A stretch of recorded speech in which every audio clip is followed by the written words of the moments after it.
सवारी पे चढ़ करके भगवान के दर्शन करने जाना। अगर आप जा भी रहे हैं तो कम से कम 100 कदम पैदल चलें, इतनी दूर वाहन खड़ा कर दो और नंगे पैर वहां से जाओ। खड़ाऊं या पादुका पहनकर भगवान के मंदिर में दर्शन के लिए जाना यह अपराध है। हमें तो यही प्रार्थना करनी है कि सीढ़ियों के नीचे तो उतार दो जूता चप्पल। कुछ लोग तो ऐसे हैं कि टोके ना तो जूता चप्पल पहन के ही दर्शन कर ले, इतने सुकुमार तत्व हैं। कई ऐसे भगवान के मंदिर में सवारी में चढ़ करके जाना या खड़ाऊं पादुका पहन करके जाना यह निषेध है, यह अपराध है।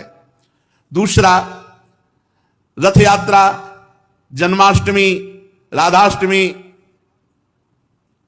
रामनवमी अगर आप नहीं कर सकते, आप में सामर्थ्य नहीं, तो जहां उत्सव हो रहा हो वहां सम्मिलित हो जाना चाहिए। ये भागवतिक महान उत्सव हैं भगवान के प्रादुर्भाव के, उनमें सम्मिलित हो जाना चाहिए। अगर ऐसा नहीं तो यह भी अपराध के अंतर्गत आता है। तीसरा, भगवान के श्री विग्रह के दर्शन हुए पर आपने प्रणाम नहीं किया। जैसे ऐसे जहां हो इतना जरूर करो, चाहे जिस भगवान के हो, इसमें अनन्यता नहीं है। जैसे परिक्रमा लगाते थे, हनुमान जी की आरती हो रही, जय राधा वल्लभ लाल की, 1 मिनट रुके, उनकी आरती हो रही, महाभागवत है, सब संतों को प्रणाम करते हो, हनुमान जी को प्रणाम नहीं करोगे? हनुमान जी महाभागवत, उनको प्रणाम करने में तुम्हारी निष्ठा बदल जाएगी क्या?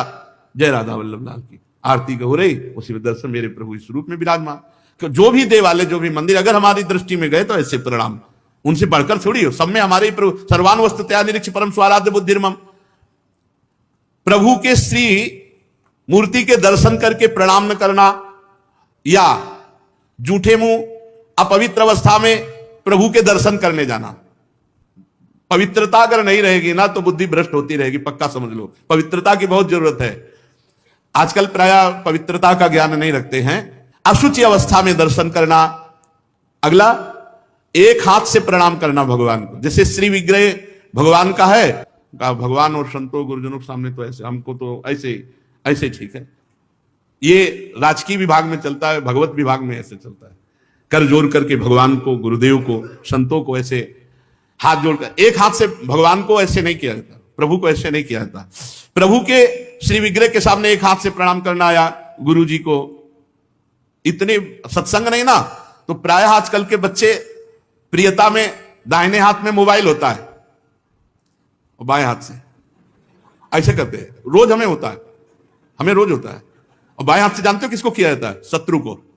जब किसी राजा के हाथ संधि कराने या गुप्तचर या दूत ऐसे, तो अब उस राजा को तो करना ही पड़ेगा, तो बाएं हाथ से करता था। तो वो समझ जाते थे शत्रु पक्ष का है, और वो वीर इतना कि गर्दन उतरा सकता है लेकिन दाहिने हाथ से सलूट नहीं कर सकता, क्योंकि शत्रु पक्ष का है तो बाएं हाथ से करेगा। एक हाथ से प्रणाम करना या बाएं हाथ से प्रणाम कर, आप सत्संग नहीं तो बेचारे नहीं जानते हो।